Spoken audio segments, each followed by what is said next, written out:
Bara dheeraa baanee jiraachuunis dubbateem. Harry Kane garicha erga ba'ee dursaa taphattoota kan ta'e Son Heung-min bataa Kooriyaa Kibbaa jalqabaa Pirimeer Liigii Ingilaand keessatti dursaa taphattootaa ta'uun waancaa injifates ta'eera.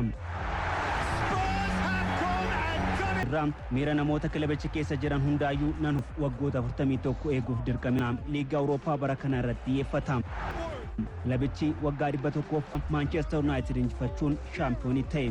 Injifannoon waggaa dheeraa booda leenjisaa garichaa Ange Postecoglou fi taphattoota garichaa Postecoglou'n seenaa leenjisummaa isaanii keessatti riikoordii waancaa fudhachuu qaban kilaba carra maleessa jedhamu 173 galchuun baawwan goolii ta'an 101 mijjeessee yeroo gaarii dabarse. Ta'us milkiin isaa kun waancaan kan dabalameen turre.